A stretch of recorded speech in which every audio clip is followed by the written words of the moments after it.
계절을 따라 사는데 벌써 사순절이 되었습니다.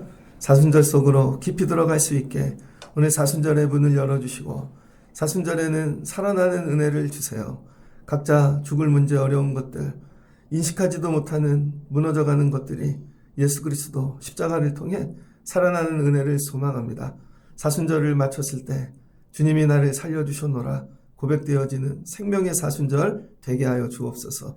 오늘 말씀으로 그 일이 시작되는 귀한 은혜를 사모합니다. 들려지게 하시고 말씀으로 생명을 부어 주시옵소서. 예수님의 이름으로 기도합니다. 아멘. 자리에 앉으시겠습니다. 사순절 첫 주가 되었습니다. 시편 32편 1절로 11절 말씀을 통해서 죄가 지배하지 못하게 하라라는 제목으로 말씀을 전하겠습니다. 죄가 지배하지 못하게 하라. 시편 32편은 다윗의 시입니다. 다윗이 죽을 일을 만났는데 하나님이 살려주셨어요. 다윗이 살다가 죽을 일을 여러 번 만납니다. 한 번이 아니라 여러 번. 만약에 그때 죽었다면 우리가 아는 다윗이 되지 않았겠죠. 그래서 여러분 삶에도 고난이 옵니다. 근데 죽을 문제 어려움들 다윗처럼 이기시고 승리하시길 바랍니다. 근데 그 이기는 방법이 자기의 지식, 능력, 자기가 가진 어떤 것으로 이기는 게 아니라 다윗이 여러 번의 그 죽을 일을 경험하면서 살아나는 법을 배웁니다. 살아나는 법. 그래서 사람은요, 이 하나님이 살려주실 때 가장 행복하다는 거예요. 살려주실 때. 그래서 살려주세요 하는 기도문은 따로 있고요. 그래서 살려주신 뒤에 이 오늘 시편 32편입니다. 그래서 저는 살려주세요 보다는 사순절을 지나고 여러분이 시편 32편의 찬양을 부르면 좋겠습니다. 허물의 사함을 받고 자신의 죄가 가려워진 자는 복이 있도다. 그래서 우리는 어느 때 제일 행복하냐면요. 하나님이 살려주실 때. 사순절을 마치고 여러분 살려주시는 은혜로 행복을 누리는 여러분 되시길 주의 이름으로 축복합니다. 문제 어려움을 향해서 반드시 살려주실 것이다. 그래서 나를 행복한 노래를 부르게 하실 것이다. 제가 말씀을 준비를 하면서 어제 나 혼자 산다 재방송을 봤거든요. 목사님 왜 설교 준비하다 테레비를 보세요. 근데 설교를 다 맞춰놓고 이렇게 밖에 나가면 틀어놓은 테레비 이렇게 살짝 봤더니 재방송 하더라고요. 옛날 여름 거. 천호동에서 사는 얼굴 못생긴 그 청년 있죠. 근데 그 청년은 동네 사람들하고 다 친하더라고요. 세탁소 아저씨하고도 친하고 저기 전파사 아저씨하고도 친하고 그 옥상 방수하려고 이렇게 다니다가 동네 아저씨들하고 인사를 하는데 단독주택에 사시는 분이에요. 근데 반말하면서 친하더라고요. 어려부터 40년을 봤대요. 근데 그 아저씨는 하체가 없습니다. 두 다리가. 저희 어렸을 때 그런 분들 많이 봤죠. 그래서 고무로 감고 몸 끌고 다니시는 분들. 그런데 그 아저씨는 하체에 다리가 없는데 고무를 몸을 감아서 그 자전거 바퀴를 꼈습니다. 그래서 뒤에 자전거 바퀴 2개, 앞에 하나. 그 손으로 자전거를 밀고. 그래서 그 아저씨는 어떻게 그렇게 사는가 봤더니 옛날에 월남전 다녀왔답니다. 그래서 옛날 텔레비에도 나왔대요. 세상에 이런 기인 그런 거. 그렇게 해서 그걸로 마라톤도 하시고. 월남 참전 용사죠. 그런데 단독주택이 반듯해요. 이런 생각이 들었습니다. 저 아저씨는 그럼 어떻게 먹고 살지? 두 다리가 없는데. 알고 보니 상위 용사죠. 전쟁에 나가서 몸이 상한 사람. 그런 사람들은 나라에서 지원을 합니다. 특별히 본인들에게 이 재정적인 도움을 주는 것뿐만 아니라 자녀들 진로를 도와줘요.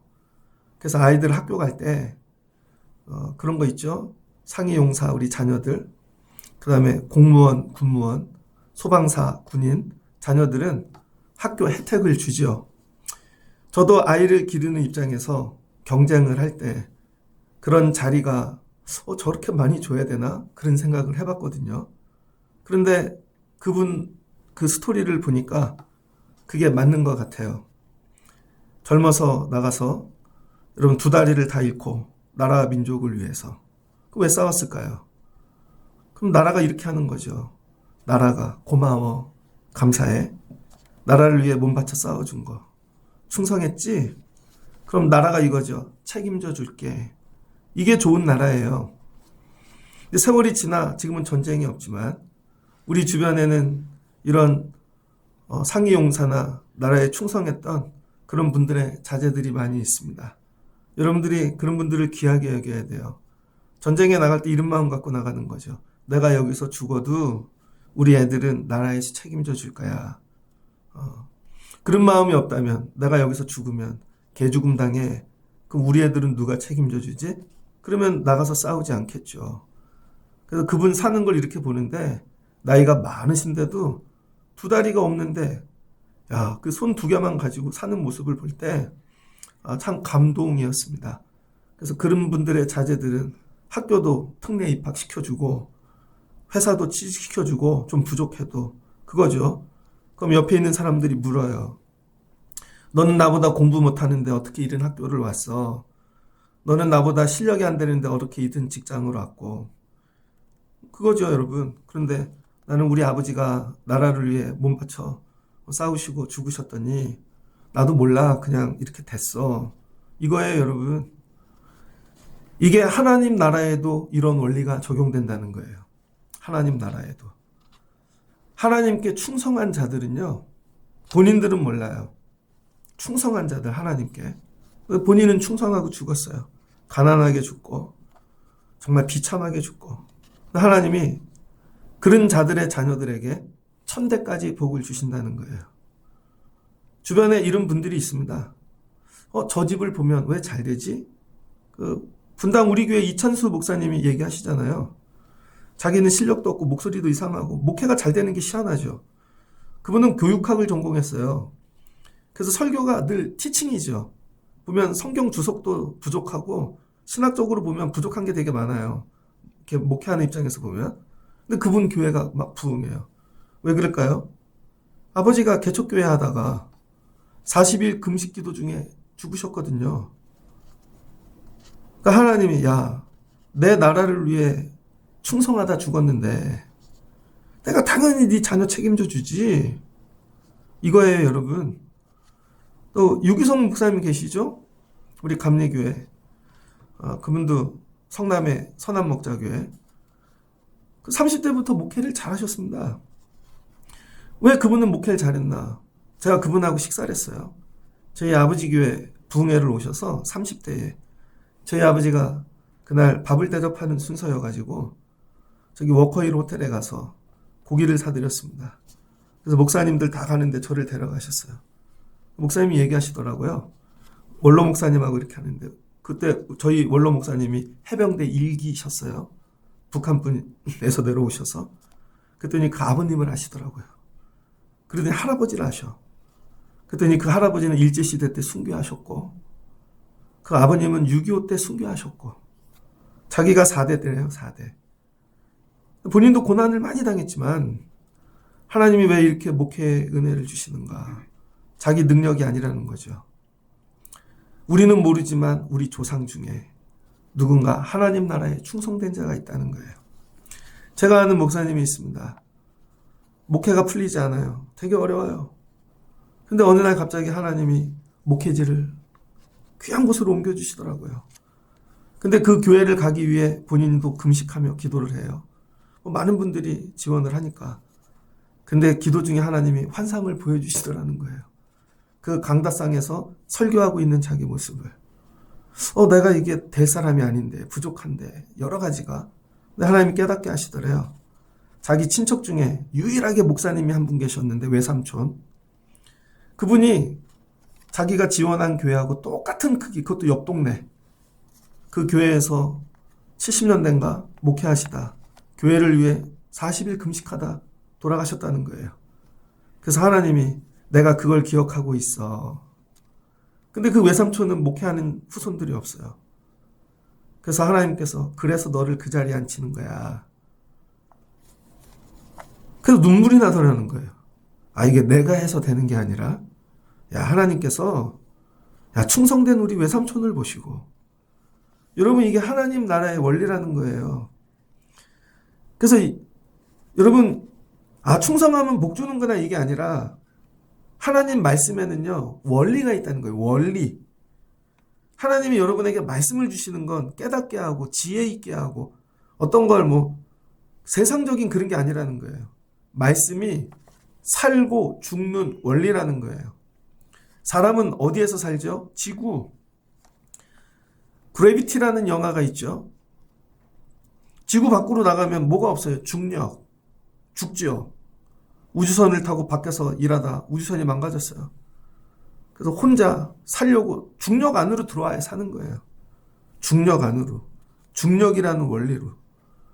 물고기는 물속에 물이 원리가 있는 거죠. 나오면 죽는 거예요. 여러분, 우리는 말씀을 주시는 이유가 그 원리로 들어오라는 거예요. 원리. 말씀의 원리. 그래서 하나님이 만드신 축복의 원리가 있다는 거예요. 그걸 말씀으로 계속 얘기해 주십니다. 그리고 말씀 안에 들어가는 방법이 뭐예요? 순종이라는 거예요. 순종하지 않으면 말씀 안으로 들어갈 수가 없어요. 그냥 듣고 아 좋다. 나 이거 깨달았어. 아무 일이 일어나질 않아요. 순종하고 그걸 행해야만 하는 것이죠. 근데 어리석게 세상 사람과 우리는 세상과 아니면 사람, 물질에 충성한다고요. 여러분 진짜 제일 충성하는 게 뭐예요? 물질 아니십니까? 물질을 벌기 위해 다 바치잖아요. 사람에게 충성하죠. 세상에게 충성하고 젊은 애들 이렇게 보면 돈을 모아서 그 젊은 청춘을 다 세계 여행 한번 하는 거예요. 그게 충성이죠 근데 그거를 바꿔 하나님께 그렇게 충성해 본 적이 있는가? 사순절이 지나며 충성의 대상이 세상에서 사람과 물질에서 하나님에게로 바뀌시기를 주의 이름으로 축복합니다. 그러면 하나님 이렇게 얘기하신다는 거예요. 내가 너를 기억하지. 그게 누구예요? 아브라함. 그래서 아브라함의 후손들이 애굽에서 430년 종살이를 하는데 부르짖으니까 하나님이 아브라함을 기억하시잖아요. 처음으로 말씀을 따라오며 충성했던 자. 여러분 이스라엘이 망하게 될 때 왕들이 하나님 앞에 나가 기도하면 여호사밧 같은 경우 하나님이 다윗을 기억하시고 그 후손들에게 구원의 은혜를 내려주시는 것입니다. 그래서 여러분이 지금 가장 충성하는 대상이 사람인가 일인가 무엇인가 여러분 그것을 하나님에게로 향하는 거예요. 이게 사순절의 시작입니다. 여러분 이게 축복의 원리도 있지만 반대의 원리도 있다는 거예요. 하나님 말씀을 떠나면 죽는 거예요. 근데 우리는 자꾸 하나님 말씀 떠나는 걸 윤리적으로 자꾸 이해를 합니다. 윤리. 이게 복음주의거든요. 개혁주의는 말씀인데 복음주의는 뭐로 가냐면 윤리로. 그래서 말씀을 갖고 나를 성화시켜야 되는데 나를. 내 성품 기질을 성화시키는 게 아니라 내가 저런 죄를 안 지으면 되겠지. 나를 변화시키지 않고 어떤 행동을 안 하면 되는 걸로 생각해요. 나 저런 행동 안 했는데 윤리적으로. 윤리를 지키는 게 성화로 생각해요. 아니라는 거예요. 여러분이 그 행동을 안 해도 여러분 자체는 변화된 게 아니라는 거예요. 그래서 실제로 교회가 윤리를 가리키면 안 되고 여러분 나를 변화시키는 걸 해야 되는 거예요. 그래서 하나님 말씀을 떠나요. 하나님 말씀을 내가 떠나면 죽는다는 거예요. 그래서 하나님이 이스라엘 백성들을 애굽에서 건지시고 에발산과 그리심산 앞에 세우시고 너희 앞에 두 가지 길이 있어. 축복의 길과 저주의 길. 두 길 선택하라는 거예요. 너희 후손들은 어느 길로 갈 거야. 저주의 원리로 들어가면 망하는 것이고 생명의 원리로 들어가면 산다는 거예요. 그래서 하나님의 말씀은요. 생명의 원리를 가르치는 거고 여러분 죽음의 원리를 가르쳐 주시는 거예요. 이 둘 사이에 우리가 서 있는 것이죠. 다윗이 그동안은 하나님이 복 주시는 자리에 서 있었어요. 근데 오늘 시편 32편은 이제는 하나님이 저주하시고 죽음을 줄 수 없는 자리에 자기가 서 있다는 걸 깨달은 거예요. 축복의 자리에서 저주 징계의 자리로 옮겨지기 이 바로 직전에 다윗이 깨달은 거죠. 그래서 시편 32편의 이 삶의 배경은 사무엘하 11장 12장입니다. 11장에 어떤 이야기가 나오나 다윗이 바세바를 간음하죠. 이때 다윗의 나이가 40대 후반에서 50대 초반. 다윗이 여러분 40년 동안 나라를 다스리잖아요. 7년 동안은 다윗성에서 그다음 나머지 예루살렘에서 33년. 그러니까 40대 후반이 됐다는 건 거의 20년 왕을 한 거죠. 그래서 왕으로의 전성기, 적이 없어지고 내 능력으로 모든 걸 할 수 있는 세월이 온 것입니다.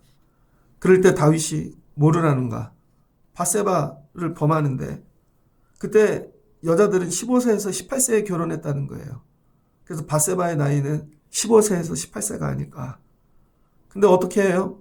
우리는 그냥 간음 사건으로 생각하는데 그런 간음이 아닙니다. 이때는 암몬하고 전쟁 중이었는데 밧세바의 남편 우리아를 전쟁에 내보내죠. 여러분, 밧세바를 취하려고 일부러 전쟁을 일으킨 거예요. 그리고 우리아를 내보내서 맨 앞에서 죽게 만드는 거죠. 그러니까 뭐예요? 죄가 죄를 낳고 죄가. 그리고는요, 본인이 알았어요, 이걸. 이게 죄인질, 두려운 일인질. 그래서 1년 동안 하나님 앞에 나가지 않았다는 거예요. 1년 동안. 하나님 앞에 나가면은 자기가 징계를 받을까봐. 여러분, 1년 동안 하나님 앞에 나타나질 않았어요. 그랬더니 사무엘하 12장에 누가 찾아오는가? 나단이 찾아오죠. 선지자 나단이. 그 나단이 찾아와가지고 이야기하기 시작합니다. 1년 동안 안 봤는데. 그 첫 번째는요, 하나님께서, 여러분, 우리가 죽음과 생명 사이에 딱 놓였을 때, 죽음과 생명 사이, 그렇게 놓인 분들이 계실 거예요. 그때 하나님이 하시는 일은 뭐냐면 나단 선지자를 보내신다는 거예요. 나단 선지자. 주변에 많은 사람들 중에 선지자를 보내신다는 뜻보다는 이거예요. 다윗 자신을 객관적으로 봐줄 수 있는 사람을 보내시는 거죠. 여러분은 여러분 자신을 객관적으로 봅니까? 여러분은 여러분의 문제들, 자녀들 사는 거를 다 여러분 입장에서 볼걸요. 그래서 실수하고 잘못해도 여러분 입장에서 보니까 그럴 수밖에 없었고 타당하고 그 이유가 날마다 나한테 유리해요. 그래서 답이 안 나오는 겁니다. 그런데 선지자는 누구 눈으로 보는 거예요? 하나님의 눈. 메타인지. 나를 객관적으로 봐준다는 거예요. 그래서 때로 하나님의 말씀은 셉니다. 왜? 여러분의 입장이 아니라 객관적으로 봐주니까. 그래서 여러분 사순절 여러분이 살려면 여러분을 객관적으로 봐줄 수 있는 하나님의 사람이 옆에 있어야 돼요. 물질의 사람은 물질로만 봐주고 같이 일하는 사람은 일로만 봐주잖아요. 다윗 자신의 모습을 객관적으로 보지 못하니까 하나님께서 나단을 보내시는 거죠. 기준은 뭐예요? 하나님의 말씀. 돈의 사람, 힘의 사람, 예술하는 사람, 역사하는 사람, 이런 사람들이 아니라는 거예요. 말씀의 사람. 말씀으로 너의 모습을 객관적으로 보라는 것이죠. 사순절에 여러분도 말씀으로 여러분을 객관적으로 보시길 바랍니다. 그래서 사무엘하 12장에 나단이 얘기를 하는데 설교 말씀으로 하는 게 아니에요. 나중에 읽어보세요. 12장 여호와께서 나단을 다윗에게 보내시어 그리고는 뭐를 하나? 한 가지 비유를 든다는 거예요. 비유, 이야기. 남의 얘기하듯 한 성읍에 두 사람이 있는데 한 사람은 부자고 한 사람은 가난하니 그 부한 사람은 양과 소가 심이 많으나 가난한 사람은 아무것도 없고 작은 암양 새끼 한 마리뿐이라. 그런데 부자가 그 암양 새끼를 뺏었다는 거예요. 다윗이 그 사람으로 말미암아 노하여 나단에게 이르되 내가 여호와의 살아계심을 두고 맹세하노니 이 일을 행한 그 사람을 내가 마땅히 죽이리라. 불쌍하게 그 양 한 마리를 뺐다니 그리고 내가 4배로 갚아주리라. 그리고 나단이 다윗을 쳐다봅니다. 그 사람이 당신입니다. 그게 당신입니다. 그랬더니 다윗이 깨닫는 것이죠. 그리고 네가 여호와의 말씀을 업신여기고 나 보기에 네가 악을 행하였도다. 그랬더니 다윗이 여러분 엎어져서 바로 들어가 회개하기 시작합니다. 하나님이 여러분에게 하시는 일은 뭐냐면 살고 죽을 일 사이에 말씀을 주신다는 거예요. 그 말씀으로 뭐야? 깨달아야 돼요. 알아들으라고. 비유로. 그래서 저게 남의 얘기가 아니고 내 얘기구나. 근데 다윗이 알아들은 거. 이게 은혜라는 거예요. 최고의 은혜는요. 죽기 직전에 말씀이 들리는 것입니다.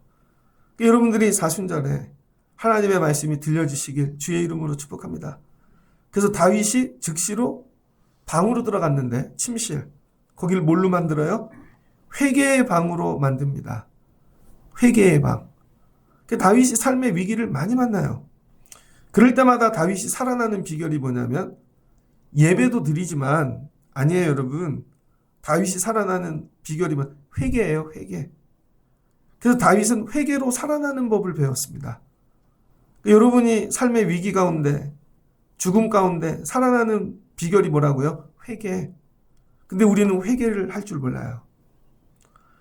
회개를 10초도 못해요. 회개를 하면 doing을 회개해요. 내 행위를. 행위를 회개하는 게 아니에요. 회개해야 살려주십니다. 회개하면 문을 열어주신다고요? 생명의 길. 다윗이 이걸 평생에 깨달은 거죠. 살아나는 법. 회개하면 살려주셔. 여러분에게, 여러분을 부끄럽게 만들고 질타하고 징계하려고 회개를 주시는 게 아니에요. 살려주시려고 그러는 거예요. 살려주시려고. 그래서 이번 사순절에 여러분이 깊은 회개에 들어가시기를 주의 이름으로 축복합니다. 하나님 우리에게 계속 회개를 말씀하고 계시는 거예요. 그런데 이런 거죠. 받는 우리는 그만하세요. 제가 회개 다 했거든요. 심지어 이렇게 회개할 거 없거든요. 아무리 생각해봐도 내가 잘못한 게 없어요. 그래서 교회 오는 분들, 생짜인 분들, 그런 분들은 이렇게 교회 제일 싫은 이유, 자꾸 회개하래요. 죄를 얘기하니까. 그분들 이렇게 얘기해요. 나는 죄가 없습니다. 회개할 일이 없습니다. 여러분도 그렇지 않아요? 이게 우리의 반응이에요. 왜 우리는 회개할 일이 없는가? 이거 오늘 조직신학적, 여러분 존재론적으로 한번 정리를 해드렸으면 좋겠습니다. 우리는 왜 회개하지 못하는가? 회개가 나오지 않는가? 그럼 다윗은 왜 죄를 인정했는가? 우리와 다윗의 차이가 뭔가? 다윗이 죄를 인정한 이유는 딱 하나예요. 자신이 누구인지를 알았기 때문입니다. 누구인지를 안다는 거. 소크라테스가 얘기했죠. 너 자신을 알라. 그래서 플라톤이 지은 아카데미 입구에 이렇게 써 있어요. 너 자신을 알라. 여러분 종교 신앙생활은요. 깊이 들어갈수록 세상 다른 걸 아는 게 아니라 나를 아는 거예요. 나. 나를 안다는 거 뭐예요? 나를 아는 걸 아이덴티티라 그래요. 그래서 내가 아는 나와 내가 살아가는 내가 같아지는 거. 이걸 아이덴티티라 그러는 거예요. 근데 여러분 내가 알고 있는 나와 내 삶이 같아지는 거. 근데 우리는 내가 누군지를 모르잖아요. 근데 다윗이 회개를 통해 이걸 깨달은 거죠. 난 누구지? 왕. 근데 자기는 원래 왕이 될 사람이 아니에요.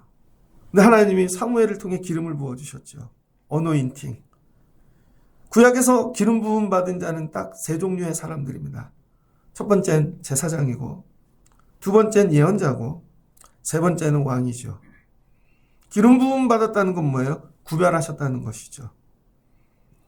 그래서 예전에는 예언자 시대, 제사장 시대, 이제 왕국 시대를 통해 왕은 하나님이 세우는 거야. 그러니까 구별된 삶을 살라는 것이죠. 이제 깨달은 거예요. 아, 내 정체성을. 아, 나는 세상 사람들하고 똑같이 살면 안 되지. 나는 저런 사람들처럼 행하면 안 되지. 사람들이 왜 죄를 없다고 하는지 아십니까? 아이덴티티가 없어서 그래요. 자기 아이덴티티를 알면요. 죄가 무엇인지 규정이 되어지거든요. 자기 정체성을 알면 내가 할 일과 하지 말아야 될 일을 알게 된다는 거예요. 근데 교회 많이 오고 뭐 이렇게 해도 나 죄 없어. 아이덴티티가 없으니까. 오늘날 사람들이 죄가 없다는 거 하는 것은 자기의 정체성을 모르기 때문입니다. 이게 물으시는 거예요, 하나님이. 너는 누구냐? 회개기도 가운데 계속 물으시는 게 뭐냐면 너는 누구냐? 이게 뭐예요? doing이 아니라 being, 존재를 물으신다는 거예요. 나 왕이죠. 누가 세웠지? 하나님이. 어떻게? 기름 부음 받아. 제사장이라는 거예요. 근데 너 왜 그렇게 했어? 그럼 제사장이 할 일과 하지 말아야 될 일이 딱 구분되죠. 금요일날 제일 핫한 뉴스가 뭔지 아셨습니까?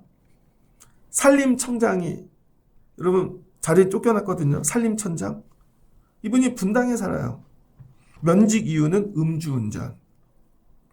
술을 너무 많이 먹고 중앙선을 넘어 버스와 차를 두세 대 부딪혔습니다. 그럼 이거죠. 이게 뭐가 죄가 돼? 술 먹을 수 있지. 댓글이 이거예요. 고위공직자는 가중처벌하십시오.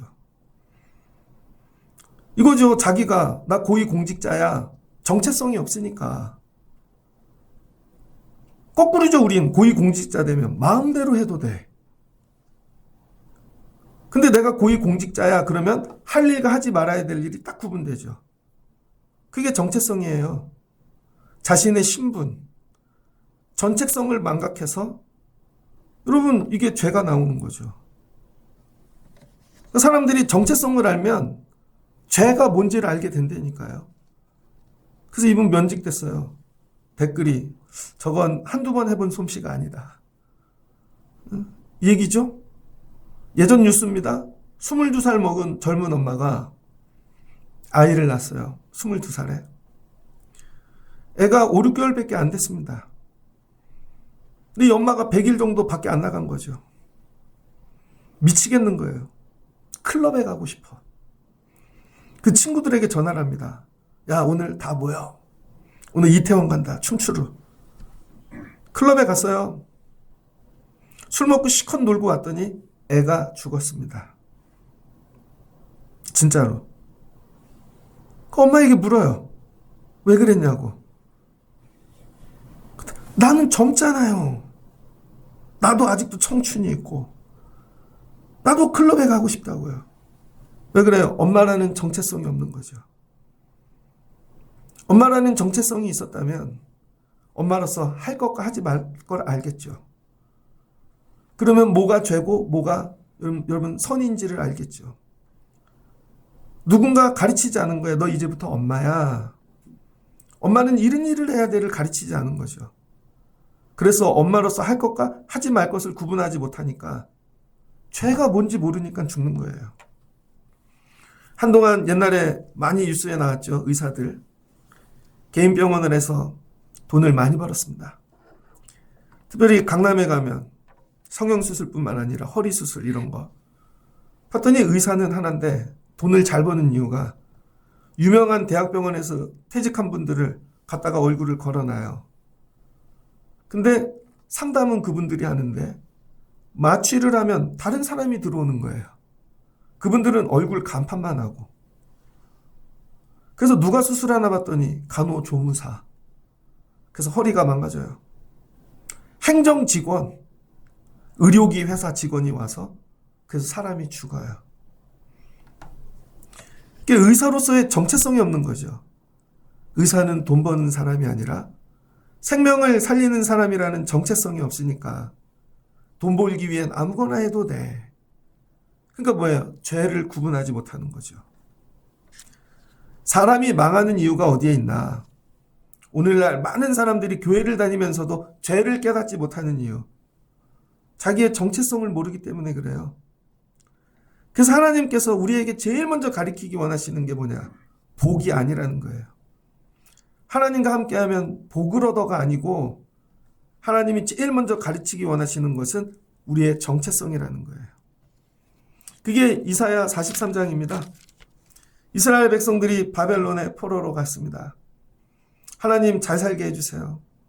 하나님 번성하게 해주세요. 그런데 점점 망해요. 바벨론에 갔어요. 밑바닥까지. 흙이 됐어요. 그리고 하나님이 계속 가르치시는 거. 너희가 회복하면 돌아오게 하신다는 거예요. 그 회복의 첫 번째가 이사야 43장. 이거죠. 야곱아, 이스라엘아, 너를 창조하신 여호와가 지금 말씀하시느니라. 하나님 뭐예요? 나의 창조주. 난 하나님의 피조물. 이스라엘아, 너를 지으신 이가 말씀하시느니라.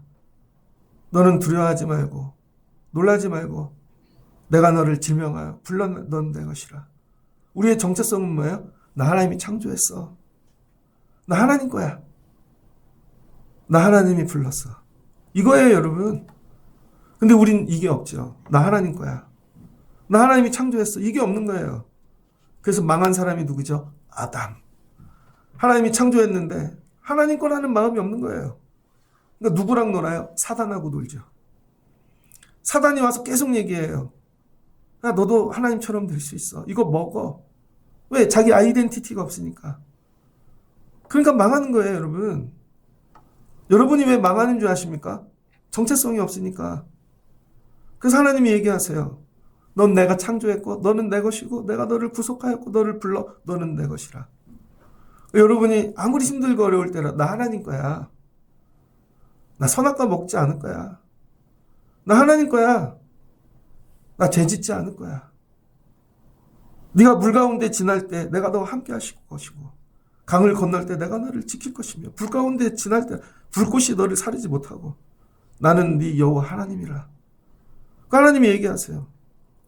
그리고 얘기하시는 거죠. 너는 지금 바벨론에 부족하고 연약하고 먼지와 같은 자가 있을지라도 내가 너를 보배롭게 여겨. 너 존귀해. 내가 너 사랑해. 근데 어떻게 바벨론에서 자살해요?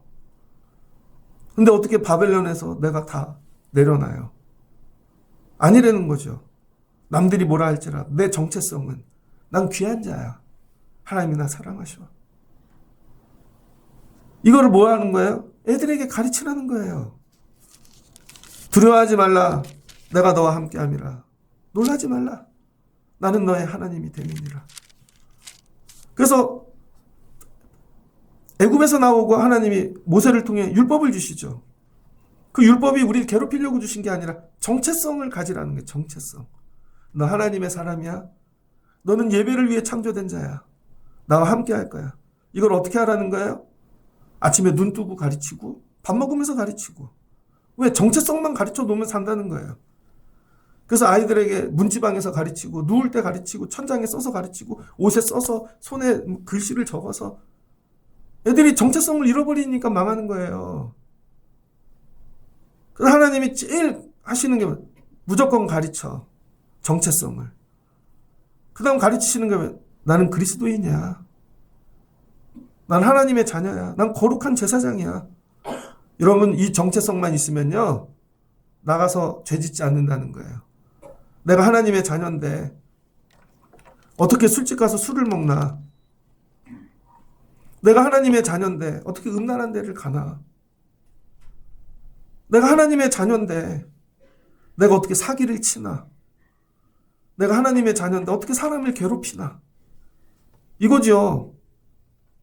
정체성이 없으니까 죄와 이걸 구분하지 못하는 거예요.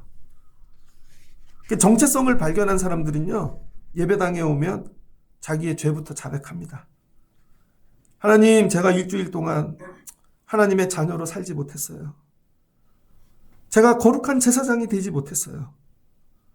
제가 아이들에게 그런 엄마가 되지 못했고 아빠가 되지 못했고 이거죠. 다윗이 회개를 통해 깨달은 것. 나 누구지? 아, 하나님이 기름 부음 받아 세운 사람이지?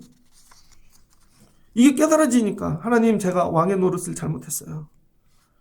야, 왕으로 백성들을 지키라 그랬는데 제가 백성들을 죽였어요. 제가 깨달아지는 거죠. 다윗의 회개가 이거예요. 아이덴티티를 회복하는 거. 두잉을 하나씩 하는 게 아니라 행위가 아니라 내 존재를 회복하는 거. 아, 나는 원래 이렇게 지어진 사람인데. 그럼 회개가 나온다는 거예요. 행위에 대한 회개를 넘어 정체성의 회복. 여러분 제가 목사인데 아, 목사로서 제대로 살아가지 못했네. 원수 마귀는 이렇게 얘기해요. 굳이 목회 열심히 안 해도 돼. 교인들도 열심히 안 오는데 뭐. 예배 시간만 하면 돼. 나머지 운동도 해. 나머지 다른 것도 책도 보고 공부도 하고 유튜브도 하나 열어. 여러분 그게 맞는 것 같죠? 그게 내 정체성을 잃어버리는 거예요. 주변에 제가 아프니까 예전에 목사님 골프를 배워보십시오. 헬스도 해보시고 목사님 가끔은 여행도 가시고 그게 맞는 것 같아요. 근데 거기 빠져들면 내 정체성을 잃어버립니다. 원수 마귀는 간단해요. 예수님께 시험하죠. 이 돌이 떡이 되게 해라. 돌이 떡이 되게 하는 재미를 맛보는 순간 망하는 거예요. 누가 그랬어요? 시다르타. 헤르만 헤세가 지은 시다르타라는 책이 있습니다. 원래 부처의 이름이 시다르타잖아요. 헤르만 헤세 할아버지가 인도 선교사잖아요. 갖고 인도에서 크면서 인도 동양 사상을 많이 배웠죠. 근데 그게 예수를 상징하는 거라고요. 처음에는 돌을 닦으려고 가서 열심히 하다가 어느 동네에 갔는데 과부가 혼자 사는 거예요. 근데 빵집 같은 거래. 그리고 도와주다가 그 여자하고 결혼을 했네요. 부자가 돼버렸네요. 배가 나오고 살이 찌고. 그리고 어느 날 강을 건너다 깨닫는 거죠. 나는 왜 이렇게 되었을까? 한 번만 도와줘. 한 번만 먹어봐. 그러다 정체성을 잃어버린 거죠. 그리고 다 두고 다시 떠나는 얘기예요. 다윗의 회개가 이거라는 거. 정체성을 회복하는 거. 나 거룩한 제사장이지? 이거 회복할 때 하나님이 뭐예요? 다시 생명의 은혜를 주신다는 거예요. 생명의 은혜. 나는 왜 자꾸 회개를 해도 회복이 안 일어나지? 행위를 회개하니까. 그 행위 한 가지만. 그게 아니라 여러분의 정체성을 회복하시는 회개를 해야 돼요. 나 그리스도인으로 살았나? 나 직분에 맞게 살았나? 나는 엄마의 역할을, 아빠의 역할을, 성도의 역할을 제대로 했나?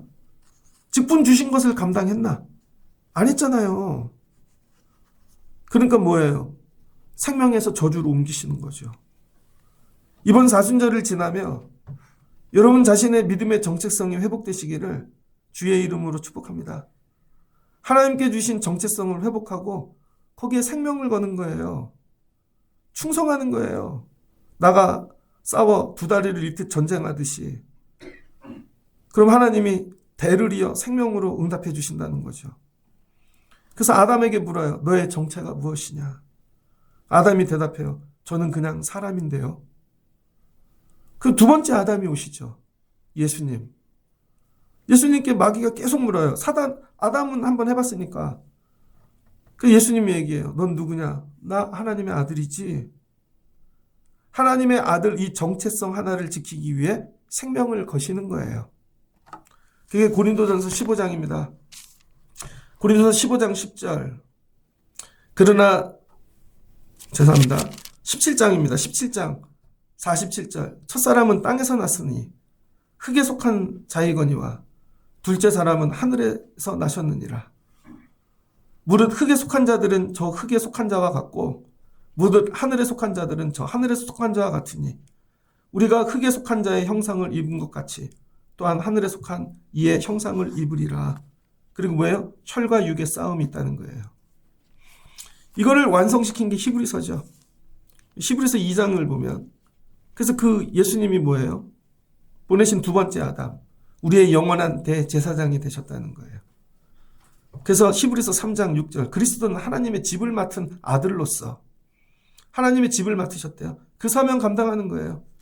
그러니 너희들이 광야에서 시험 당했던 날 거역했던 것처럼 다시 마음이 완고해지지 말고 너희 정체성을 회복하고 그리스도 안으로 들어가라는 거예요. 우리가 시작할 때 확신한 것을 끝까지 견고히 잡고 있으면 그리스도와 함께 참여한 자가 되리라. 그러면서 하시는 말씀이 히브리서 5장 너는 내 아들이라 오늘날 내가 너를 낳았도다. 여러분이 회복하시길 주의 이름으로 축복합니다. 결국 우리 싸움은 뭐예요? 영적 전쟁인 거예요. 정체성 싸움.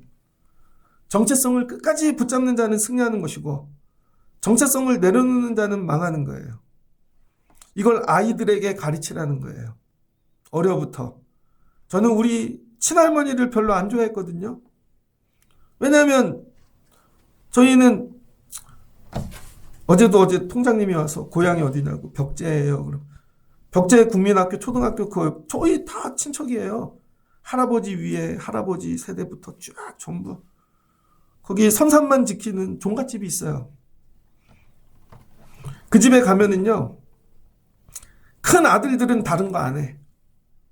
제사하고 종가 그거 지키는 일만 해요. 그게 이해가 안 됐거든요. 근데 이제 이해가 되는 나이가 되었습니다. 여러분, 큰 아들을 낳으면 이거죠. 내가 죽으면 제사해 줄 아이야. 근데 여러분, 종갓집은 제사가 하나가 아니잖아요. 할아버지가 10명이에요. 증조 할아버지, 고조 할아버지, 우리 때 할아버지, 친척들은 1년 내내 제사예요. 1년 내내 제사. 그래 이거죠. 그 제사 일은 네가 해. 대신 그 일만 하게 나머지 재산 다 줄게. 아무것도 하지 마. 일도 하지 말고 이것만 하라는 거죠. 그래서 집집마다 제사장이 있어요. 그게 누구예요? 장남. 근데 못 사는 집도 아버지들이 그 일을 한다고요. 가끔. 이게 종갓집하고의 차이예요. 그럼 이 장손은 어떻게 사나? 형제들이 일해서 갖다 준 걸로 살라는 거예요. 이것만 하고. 그게 네 직업이야. 이걸 태어날 때부터 가르치는 거죠. 너는 장손이야. 너는 장손이야. 너는 장손이야. 여러분 성경에 이게 누구예요? 제사장. 그래서 가나안 땅 들어가거든 내 이 지파는 아무것도 하지 말라는 거예요. 너는 예배만 해. 너는 제사만 드려. 하나님만 섬겨. 그럼 나머지 형제들이 먹여 살리라는 거예요. 근데 레위인이 그 정체성을 잃어버렸어요. 그럼 망하는 거예요. 어려부터 이걸 가르치라는 거예요. 눈 뜨면 너는 하나님의 사람이야. 너는 그리스도인이야. 오늘 아침에 애들 학교 나갈 때 잠깐만 멈춰봐. 너는 하나님의 사람이야. 오늘 저녁에 들어올 때 하나님의 사람으로 살다 들어와. 이게 딱 새겨지면요. 애들이 저녁에 학교 가서 놀다가 애들이 음란한 데가 나 하나님의 사람인데 돌아온다니까요. 애들이 나쁜 짓 하고 막 하려다 나 그리스도인인데 이런 거 하면 안 될 것 같은데. 근데 우리는 애들에게 이걸 심겨주질 않죠. 우린 네가 하고 싶은 대로 살아. 넌 자유인이야. 네가 선택해. 아니 6살 애한테도 네가 하고 싶은 대로 살래요. 걔가 인생을 뭘 한다고. 우린 자꾸 두잉을 가르치는데 성경은 비잉을 가르치라는 거예요. 존재를. 눈 뜨고 잘 때까지 들어오면 하나님의 사람으로 열심히 살았니? 직업을 얘기하는 게 아니에요. 네가 어떤 일을 해도 괜찮아. 어떤 일을. 밖에 나가서 뭐 택배를 하든 다 괜찮아. 택배 아저씨에도 은혜 주는 분 있습니다. 어떤 사람은 되게 교만해갖고 막 누르고 막 씩씩거리는데 어떤 사람은 다 죄송합니다. 저 때문에 오늘 행복한 하루 되십시오. 괜찮아요, 여러분. 하나님이 여러분을 원하시는 이거를 날마다 가르치라는 거예요. 그러면 어느 곳에 가도 산다는 거죠. 성경이 계속 얘기하는 건 뭐예요? 두잉이 아니라 존재. 너 그리스도이냐? 넌 예수 믿는 사람이야. 넌 하나님의 사람이야. 이걸 어려부터 가르쳐야 되는데 안 가르쳐 놓으니까 오늘 나단 선지자가 와갖고 하는 얘기는 이거예요. 넌 누구냐? 넌 하나님의 사람이냐? 너는 기름 부은 사람이냐? 여러분의 삶의 회복이 여기부터 시작될 거예요. 아침마다 눈 뜨면 나 누구지? 밥 먹을 때, 운전할 때, 사람을 만나기 전에 나 누구지? 어떤 일을 결정할 때 그럼 난 하나님의 사람으로 어떻게 근데 그렇게 하시지 않잖아요. 늘 선택하고 결정해놓고 하나님 도와주세요. 그게 아니라는 거죠. 이걸 계속 가르치는 거예요. 자면서 안 늦었어요 하면 돼요. 애한테 너 하나님의 사람이야. 저희도 애들 둘이 있는데 비교하지 않고 다 다르니까 너 하나님이 그렇게 만든 거야. 넌 그렇게 창조하셨고 하나님 너 그렇게 쓰실 거야. 괜찮아 다음에 하면 돼. 괜찮아 하나님이 도와주실 거야. 뭐예요? 정체성을 계속 심어놓는 거죠. 그게 살 길이라는 거예요. 그리고 충성은 사람에게 하는 게 아니라 물질에게 하는 게 아니라 정체성에게 충성하는 거예요. 나 목사야. 여러분 저는 목사에 충성하는 사람 돼야 돼요. 그럴 때 나중에 하나님께서 잘하였도다 충성된 종아. 이게 달란트 비유예요. 뭐에 충성하세요 여러분은? 직분에 충성해야지. 하나님이 주신 정체성인데 예배하고 기도하고 헌신하고 그럼 하나님이 기억하세요. 대대로 복을 줄게. 아니 그 목사님은 왜 개척교회인데 40일 금식하다 죽냐고요. 자기의 의를 위해? 아니요. 주신 정체성을 위해. 난 목사야. 난 여기에 생명을 걸라고 세운 사람이야. 이거죠. 드라마 도깨비에 나오는 명장면 많이 보셨을 거예요. 공유가 죽지 않고 도깨비로 계속 존재를 하는데 회사를 가진 부자가 되잖아요. 근데 어느 날 자기 옛날에 부하 직원이 환생을 해가지고 면접을 보러 옵니다. 웃기게 생긴 사람 있잖아요. 그랬더니 사장을 시켜갖고 합격시켜 주라고. 그러더니 사장이 찾아가요. 옥상에서 살고 있는데 옥탑방. 집을 줘요. 차를 줘요. 그 사람이 물어요. 저를 왜 뽑아주셨냐고. 저에게 왜 이런 집을 주시냐고. 그랬더니 그분이 얘기해요. 전생에 나라를 구했습니다.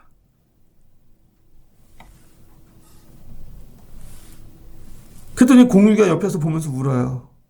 많이 힘들었지. 어려웠지. 네 자식들이 잘 될 거야. 이거예요, 여러분. 다윗, 너 귀해. 너 왕같은 제사장이야. 그 직분에 충성해. 내가 너를 보배롭고 존귀하게 여겨. 정체성을 회복하고 살아. 그래서 뭐예요? 위대한 왕이 되는 것이죠. 이게 회복인 거예요. 무너진 삶의 물질, 다른 게 회복되는 게 아니라 그 정체성을 갖고 살다 가난해질 수도 있는 것이고, 정체성을 갖고 살다 병이 올 수도 있는 것이고, 끝까지 그 정체성을 붙잡고 살면, 요즘 유행하는 그 영화 그거 아니에요? 왕과 산 남자. 제가 그거 바꿨는데, 예수 왕과 산 사람들. 제가 이미지 보내드릴게요. 이것이 회복입니다. 말씀을 정리하고자 합니다. 정체성이 세워지고 회복되면 죄가 우리에게 다가올 수가 없어요. 죄가 우리를 이길 수가 없다고요. 하나님 주신 정체성을 회개하심으로 회복하고 그 정체성을 사랑하고 목숨을 거세요. 엄마들, 나 엄마야. 나 이 일에 생명 걸 거야. 뭐가 뚫고 들어오겠어요? 나 집사야. 나 그리스도인이야. 이거죠. 근데 아담은 나 하나님의 자녀야. 그게 없어요. 마귀도 만나고. 근데 예수님은 나 하나님의 자녀야. 끝까지 이기시는 거죠. 십자가에서까지. 그게 최후 승리입니다. 그래서 예수 그리스도를 통해서만 하나님이 구원의 은혜를 주시는 거예요. 여러분의 자녀들을 정체성을 세워주세요. 너 엄마 딸이야. 너 엄마 아들이야. 야, 아빠 죽으면 네가 장례해야지. 엄마 아빠 죽고 나면 네가 오빠니까 네가 책임지고, 그걸 넘어 네가 나중에 엄마 죽어도 교회 다녀라. 교회 뿌리를 박아라. 너는 그런 사람이 되거라. 세상 일은 뭐래도 상관없어. 어떤 일을 이 정체성만 지키고 살면 되는 거야. 그럴 때 하나님께서 생명의 은혜로 회복시켜 주신다는 거예요. 다윗이 이게 회복된 날 너무 기쁘고 감사해서 뛰는 거죠. 너희 의인들아 여호와를 기뻐하며 즐거워할지어다. 마음이 정직한 너희들아 다 즐거이 외칠지어다. 나 이제 정체성 회복됐어. 행복해. 사순절을 지나며 하나님이 주신 정체성이 회복되시고 여러분 가정이, 삶이, 자녀들이 그래서 행복한 삶을 다시 시작하실 수 있는 여러분 되시기를 주의 이름으로 축복합니다. 정체성을 세워놓으면 승리하게 되어져 있어요. 내가 그동안 하나님 주신 정체성으로 살지 못한 걸 회개하시고 돌이키시고 하나님 다시 나를 세워주세요. 이런 회복이 시작되는 사순절 되시기를 주의 이름으로 축복합니다. 같이 기도하겠습니다. 좋으신 하나님 감사합니다. 무엇이 죄인가? 하나님이 주신 정체성을 버리고 산 것입니다. 인지도 못하는 것입니다. 정체성이 없으니 죄가 없지요. 뭐가 옳고 그름이 없으니까. 근데 정체성을 회복하는 순간, 하나님의 자녀인 순간 제가 구분되어질 줄을 믿습니다. 하나님 우리 자녀들에게 정체성을 가르치게 하세요. 너 하나님의 사람이야. 너 그리스도인이야. 너 기름 부은 자야. 그러면 아이들이 죄를 멀리하게 되어질 줄을 믿습니다. 하나님이 주신 정체성을 회복하고 예배하고 승리하는 교회, 성도, 가정 이런 사순절 되게 하여 주옵소서. 예수님의 이름으로 기도합니다. 아멘.